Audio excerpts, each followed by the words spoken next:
네, 오늘 또 결국 수다를 떨게 되네요. 아침 겸 점심으로 이제 길 건너 식당에서 밥을 먹는데 식당 사장님의 아들하고 손자 둘, 한 애는 이제 엎둥이고 엎혀 있는 애고 한 애가 한 5살쯤 되고 있는데 이제 오후에 어디 놀러 갈 모양인가 봐요. 물놀이인가? 아무튼 물놀이를 가는데 이제 그 엄마 아빠 생각은 지금 애를 밥을 먹여야 오후에 잘 놀 거라고 생각하는 거죠. 그 아이가 신나게 놀 거다. 근데 그 아이는 아직 배가 안 고픈 거예요. 그래서 막 엄마가 빨리 들어오라고 그러고 아빠는 막 위협을 하고 그러니까 애가 결국 밥을 먹기 싫어서 울어요. 어쨌건 상륙부로 데려가서 제가 얼마나 그 두 부부한테 하고 싶은 말이 많았겠어요. 근데 정말 남의 자식 키우는 거에 섣불리 참 끼어들기 힘들거든요. 그래서 그냥 마음속으로만 그냥 저러면 안 되는데 안 되는데 입속에 밥을 넣고 울어요. 또 먹인 거예요. 그러면서 하는 얘기가 오후에 그 재밌는 물놀이 가니까 지금 먹어라 이거죠. 그러니까 이게 그 과정에 이게 여기서 잃어버리는 것들이 굉장히 많아요. 그러니까 더 좋은 미래를 위해서 지금 내가 하기 싫은 걸 해야 되고 전형적인 우리 옛날에 우리 성장기 때 부모님들이 가르쳐준 마시멜로 실험 비슷한 참아야 하느니라 그래야 좋은 미래가 다가온다 하는 방식의 그런 방식으로 밥도 막 먹이는 거야. 지금 배가 안 불러도 미리 먹어야 하느니라 뭐 이거죠. 근데 이 부분이 제가 그랬잖아. 10살 때까지는 오랜만에 제가 이 얘기 하는데 10살 때까지는 아이들이 일상적인 뭐랄까 가치 있다고 생각하는 거, 일상적으로 가치 있다고 생각하는 게 장난감, 내가 손에 쥘 수 있는 거, 장난감, 그다음에 먹을 수 있는 거, 맛있는 거, 이 두 종류가 돼요. 이게 사춘기가 되면 이제 이성의 눈을 뜨게 되고, 뭐 멋진 오빠, 예쁜 누나, 뭐 이런 식으로 우리 성장하면서 먼저 왜 누나들을 좋아하잖아요. 저도 누나들을 좋아했는데 그 누나들은 멋진 오빠들이랑 결혼을 하더라고요. 제가 좋아했던 누나들은 두 명의 누나가 생각이 나요. 부영이 누나하고 복자 누나인데 광주 우남동에 우남교회가 있었어요. 그때 동운동인데 동운동인데 이제 제 친구가 현재 성신여대 조속과 교수를 하고 있어요. 정정조라고 저랑 이제 같은 중학교 미술부 친구인데 그 정정주의 바로 위에 누나가 정부영이었죠. 그 부영 아파트. 부영 아파트만 보면은 막 그 누나 생각나고 그랬었죠. 그래서 참 친절해서 너무 좋았고 또 그 같은 교회에 복자 누나라고 있었는데 김씨였던 것 같아요. 김복자였던 것 같아요. 정말 섬세하게 생겼죠. 그 쌍꺼풀이라든가 지금은 엄청 할머니 거의 다 돼가겠네요. 갑자기 교회 얘기 왜 나왔지? 그래서 그 식당 하던 얘기를 쭉 하자면은 그게 아무튼 우리가 10대 사춘기 때 이성의 눈을 뜨기 전까지는 장난감하고 먹을 것, 맛있는 것에 대해서 그것을 뭐라고 생각하냐면은 하나의 어른들로 따지자면은 동산 부동산 또는 어떤 즐거운 거, 쾌락, 명예, 권력 뭐 그런 거 하고 아이들한테는 맛있는 걸 먹는 것하고 이렇게 그 욕망이 연결돼 있단 말이죠. 이렇게 그 욕망이 발달을 해서 결국에는 어떤 성공의 욕구하고도 연관이 된다 이거죠. 두뇌가 이제 발달하면서.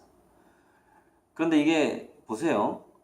밥을 억지로 먹인다라는 것이 그렇게 그 성인이 됐을 때 뭔가를 즐겁게 노력을 해서 자기 자신을 만들어가는 그거하고 밥을 먹는 거하고 연결이 됐을 때 배가 고프지도 않는데 몇 시간 후에 얘가 배가 고파질 거라는 걱정을 한단 말이죠, 부모는. 그래서 막 먼저 먹여요. 뭐 장거리를 어디 떠난다거나 또는 향후 몇 시간 동안 얘한테 밥을 줄 기회가 없을 것 같다. 뭐 그런 경우에 막 먹이는데 그 과정에서 얘는요, 이렇게 돼버려요. 뭔가를 욕망한다는 것, 어떤 결과를 위해서 자기가 노력한다라는 것, 뭐 그런 모든 것이 고통스러운 일이 돼버리는 거예요. 밥이라는 것이 맛있는 걸 시장을 반찬으로 해서 맛있게 그 먹는 것, 이런 것이 사는 맛이로구나. 이런 것이 성공이라는 것의 즐거움이로구나. 자아실현의 어떤 즐거움이로구나. 그런 맛을 그 음식에서 아이가 두뇌 속에 이렇게 어떤 패러다임을 세팅을 해야 되는데 부모의 스케줄 때문에 막 억지로 먹여버린다 이거죠. 그러면 그게 오히려 이게 성공이라는 것은 쓰라린 거구나. 하면 안 되겠다. 미래를 위해서 공부한다라는 것, 이런 것은 좋은 게 아닌 거구나. 고통스럽구나. 이게 그 밥 먹는 거에서부터 그게 각인이 돼 버리기 시작합니다. 그래서 그 배고픈 상태에서 왜 두뇌가 도파민도 더 많이 나오고 배고픈 상태에서 뭔가를 먹을 걸 생각을 할 때 가장 많은 도파민이 나온다는 거 아니에요. 그러니까 우리가 좋은 사람하고 자기가 좋아하는 사람이랑 밥 먹을 때 가장 행복해지는 이유가, 근데 좋아하는 사람하고 밥 먹을 때 행복해지긴 하거든요. 근데 좋아하는 사람하고 밥 먹을 때 내가 이미 배가 불러요. 그럼 덜 행복해요. 물론 이제 상대방이 너무 좋으면 또 먹겠지만은 그 세 가지 조건이 맞아야 떨어져 있단 말이에요. 내가 배가 고프고 밥을 먹어야 되겠는데 내 앞에 있는 사람, 내 사랑하는 사람이랑 밥을 먹는 거야. 같이 배고픈 상태인데 즐겁게 먹으니까 막 배도 부르고 그때 행복감이 이제 최고조로 올라가는 거죠. 우리 두뇌에서 나오는 도파민의 양. 근데 그런 과정들을 배고픈 상태에서 행복하게 가족들이랑 밥 먹고 막 울면서 먹는 게 아니라, 먹기 싫는데 막 먹여가지고 애가 막 울면서 이렇게 먹이는 게 아니라, 그게 뭐냐면 과정의 행복, 인생에 대한, 삶에 대한 긍정적인 것이 두뇌 속에 세팅이 된단 말이죠. 열심히 노력을 해서 이렇게 잘 산다라는 것은 정말 기쁜 일이로구나. 이게 각인이 돼야 되는데, 그게 음식을 배고프지 않은 상태에서 자꾸 먹임으로써 삶의 노력이라는 것 자체가 부정적인 감정을 갖게 되고, 또 하나는 그 애가 마침 배가 고팠어. 근데 막 엄마 아빠가 막 떠먹여줬어, 할머니가. 그러면은 내가 배가 고플 때 늘 나에게 뭔가 먹을 걸 주는 존재가 있구나. 좀 긍정적으로 들리긴 하죠. 그게 엔돌핀, 또 위로를 받는 측면에서는 되게 긍정적이거든요. 근데 우리 그 호르몬이라는 게 엔돌핀 종류가 위로를 받을 때 나오는 옥시토신, 엔돌핀 종류가 좋긴 한데 그게 굉장히 게으른 사람을 만듭니다. 그러니까 노력하지 않고 뭔가 얻으려는 사람을 만든다고요. 그러니까 도파민은 항상 그러니까 호르몬은 균형이 필요해요. 적절한 노르아드레날린, 도파민, 세로토닌, 엔돌핀, 옥시토신 이런 것들이 균형을 맞춰야 되고, 또 아침이냐 점심이냐 저녁이냐 따라서 그것이 또 적절하게 나왔다가 들어갔다 해야 되는 거죠. 그래야 밤에 잠도 잘 자고 하는 거죠. 낮에 햇볕을 쬐고 노동도 좀 하고 그래야지 멜라토닌이 잘 나와서 잠을 잘 자고, 그런 어떤 그 시간대별로 그 순환하는 것 자체를 각각 다 나름대로 즐기는 맛이 있어야 된다는 것이죠. 근데 그것이 어렸을 때 배고프지도 않는데 강제로 먹이는 것이 깨버리는 게 굉장히 많다 이거예요. 거기에 대한 더 자세한 강의는 제가 예전에 많이 했어. 막 1시간씩 하고 유초등학생 엄마들한테 강의를 참 많이 했어요. 오늘 그 시사인 관리팀에서 전화가 왔어요. 제가 며칠 전에 시사인이라는 잡지를 3년 정기 구독을 신청을 했거든요. 정말 거의 10년 넘게 11년, 12년째 돼서 제가 고재열 기자랑 약속을 지키게 되네요. 고재열 기자랑 제가 언제 만났냐면은 그 고재열 기자가 아직 시사인 그 이전의 잡지가 뭐였더라? 그때 왜 삼성 관련된 기사를 그 편집팀에서 빼라고 그래가지고 그것 때문에 이제 편집권을 건드리지 마라 해가 투정해가지고 다 해지게 되잖아요.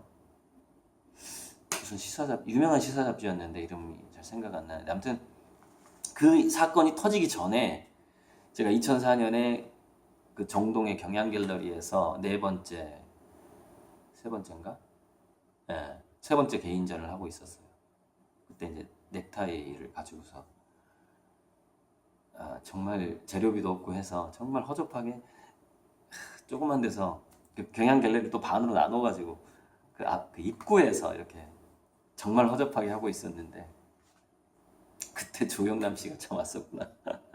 그때 마침 뉴스메이커 무슨 기념회였어요. 그래가지고 굉장히 많은 사람이 안쪽에 이렇게 초대가 됐었어요. 제가 전시하는 장소가 앞쪽에.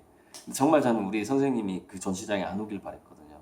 전시가 워낙에 형편이 없었고 친구가 그때 넥타이 장사하던 친구가 이벤트로 전시를 좀 하자고 그래서 했거든요. 근데 선생님이 또 초대 손님으로 뉴스메이커에 초대 손님으로 우리 선생님하고 일랑 선생님하고 오면서 또 제 전시를 보게 된 거예요. 그래서 너 이런 식으로 하면 안 된다. 그 조각 전시를 하려면 좀 규모 있게 크게 해야 된다.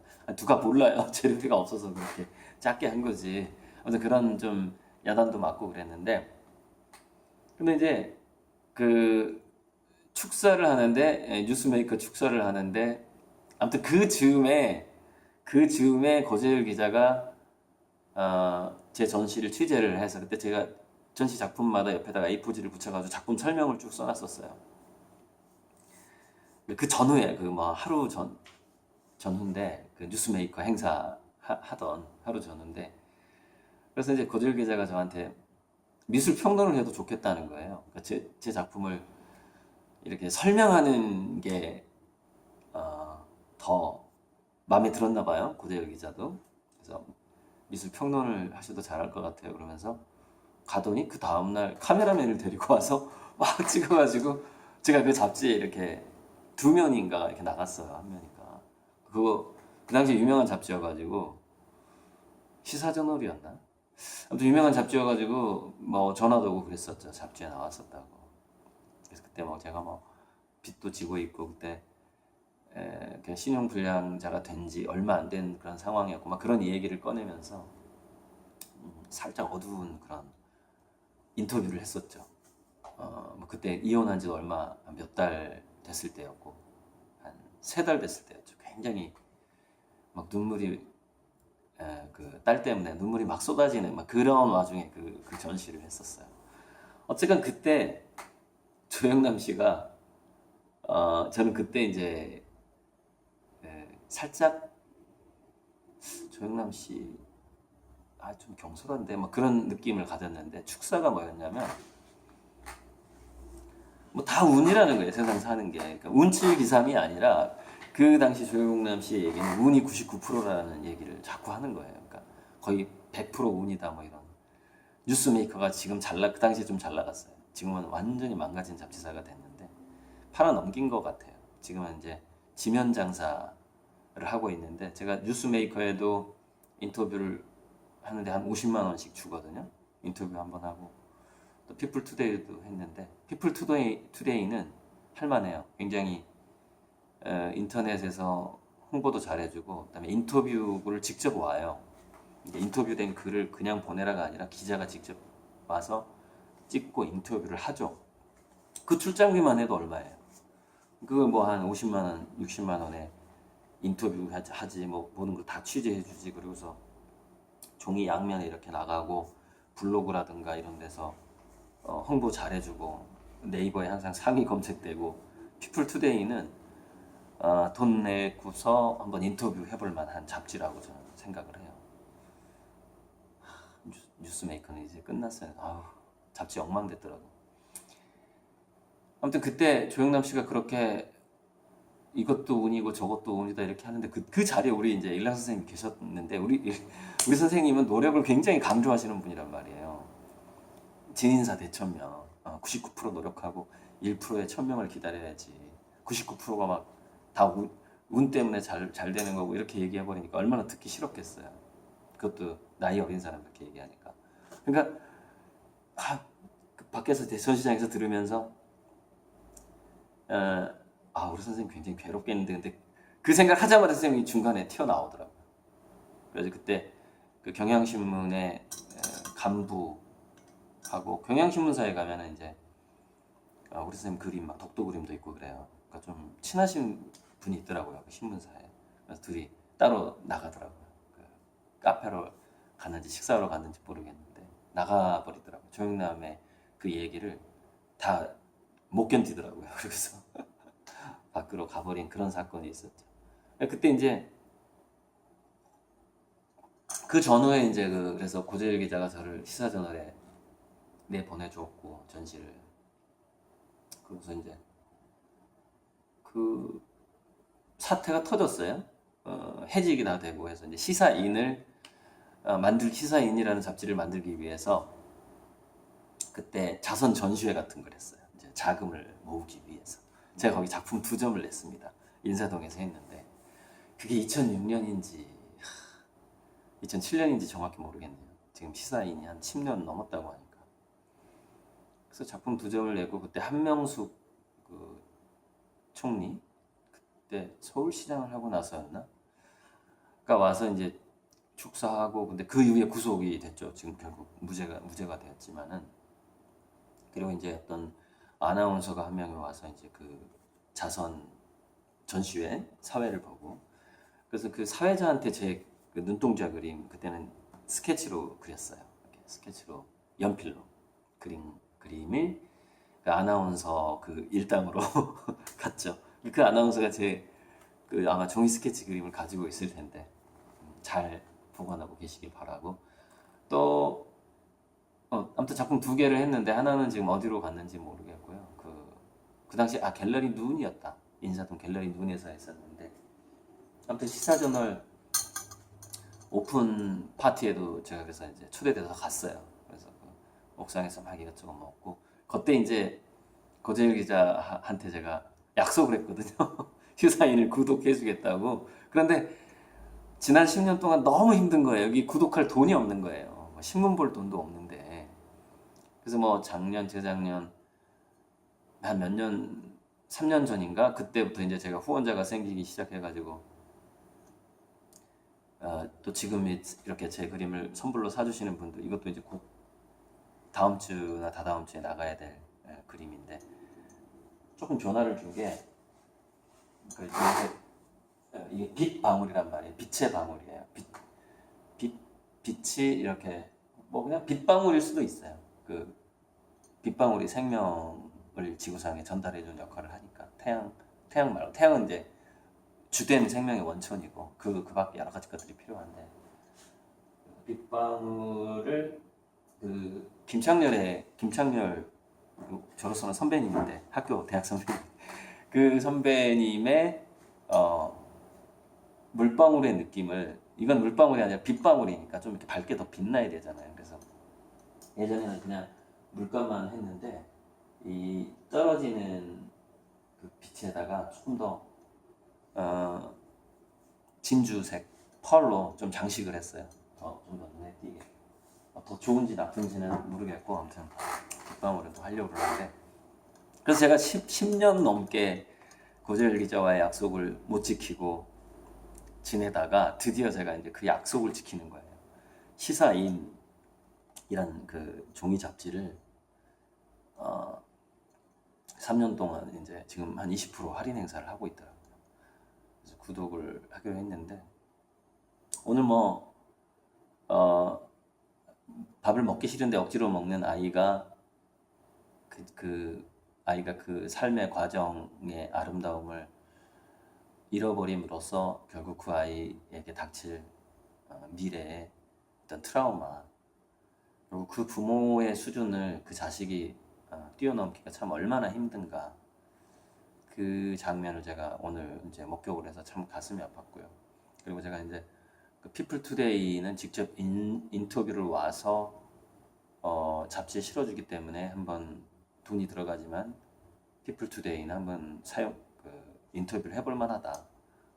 굉장히 좋은 경험이 되거든요. 저는 인터뷰를 한 2, 30번 해봐가지고 기자하고 아주 오래전부터 해봤어요. 1999년, 96년 그 상 받을 때부터 해서 이제 그런 참 도움이 많이 됐죠. 인터뷰를 하고 기사가 어떻게 막 왜곡돼서 나오는지 막 이런 것도 경험해보고 기자들이 얼마나 자기 입맛에 맞게 글을 써버리는지도 경험을 했고 그래서 기자들하고 인터뷰할 때는 긴가민가 싶은 거는 얘기 안 하는 게 좋겠구나.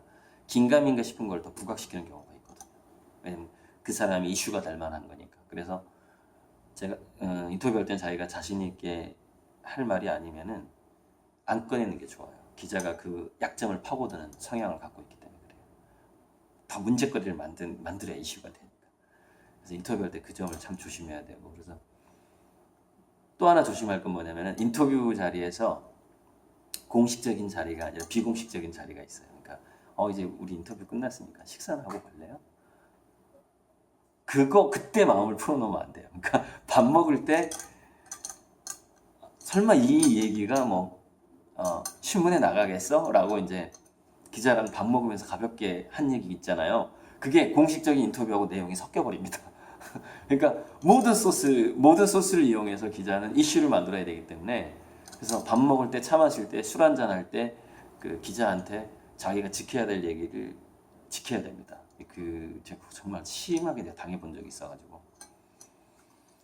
아무튼 저는 인터뷰를 많이 해봐서 근데 아직 잡지사와 인터뷰를 안 해보고 또 신문기자 인터뷰를 안 해본 인터뷰가 필요한 사람들은 피플투데이를 꼭 활용을 하시면 거기는 한 5, 60만 원만 주면 바로 그냥 인터뷰를 해주니까 다른 잡지에는 저는 추천하고 싶지 않고 그다음 시사인 같은 경우에는 좀 구독할 필요가 있다고 생각해요. 요즘에 종이 신문을 너무 안 보는데 저는 두 종류의 신문을 보거든요.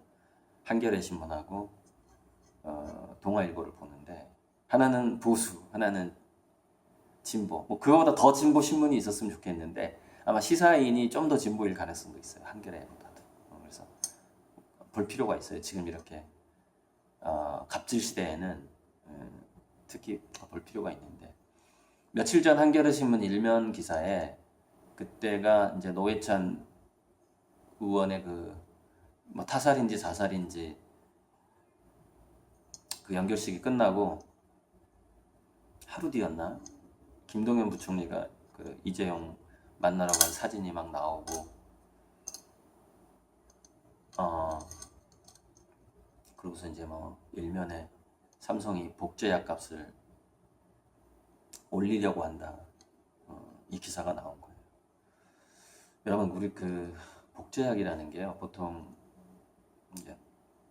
이제 약품은 연구비가 많이 들어서 특허 만료를 20년을 줘요. 그래서 그 약품이 제작된 지 20년이 지나면은 특허권이 이제 만료가 돼서 끝나면은 그 성분을 연구하거나 거기다 조금 뭔가를 더 가미해서 복제약을 만들 수가 있어요.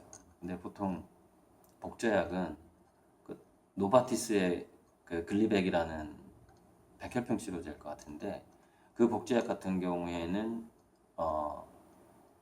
원래 약값의 10%로 복제가 됩니다. 그러니까 가격이 10분의 1로 다운이 되는 거죠. 그런 사례도 있고 대개 다른 나라에서 원래 특허권이 있던 오리지널 약의 한 50% 정도의 복제약이 만들어져서 팔리거든요.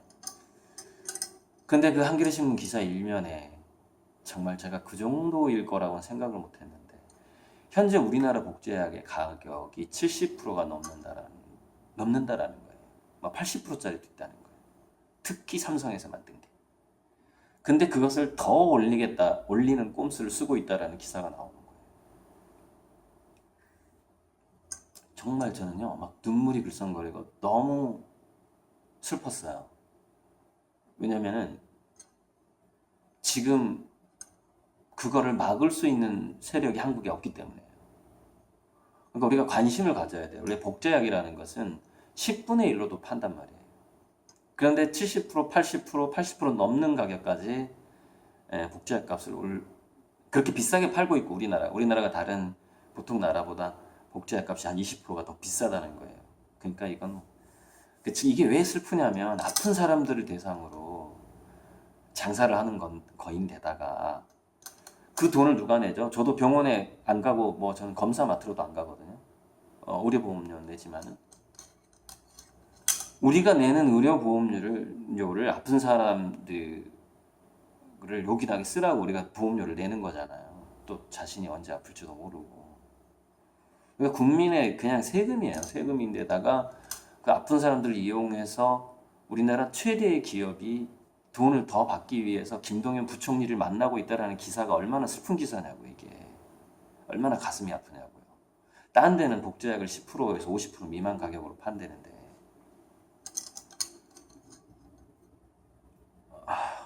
언젠가는 한겨레 신문도 타락할 수도 있겠죠. 그때를 대비해서 제가 시사인을 구독하기로 했습니다. 시사인마저 타락한다면 시사인마저 우리가 저항할 수는 없어도 언론의 그 역할 저항할 수는 없어도 입은 뻥끗대고 입은 뻥끗 대보겠다 이거 아닙니까? 내가 힘은 없지만 그렇다고 말할 힘도 없겠느냐. 이게 언론에 있어서 굉장히 중요한 역할이잖아요. 그리고 원래 미국에서 특허법이 제정될 때 우리나라만큼 그 특허가 작동되지 않는 나라도 참 없죠. 대기업이 중소기업 특허 도둑질해 가는 게 너무 심해서. 근데 원래 미국이 이렇게 기술 강대국이 될 수 있었던 이유는 특허를 내면 특별히 허락한다라는 거거든요.